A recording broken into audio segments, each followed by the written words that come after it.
آج کی ویڈیو میں سائیکالوجی یعنی روح کا علم۔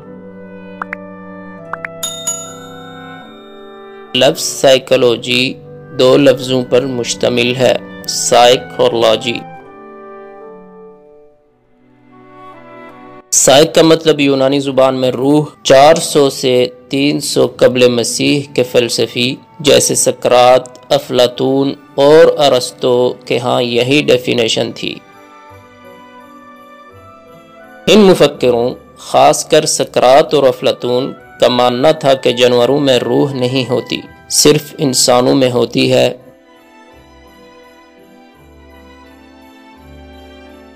اس سے یہ ثابت ہوتا ہے کہ سائیکالوجی کا خاص مرکز فقط انسان ہی رہے۔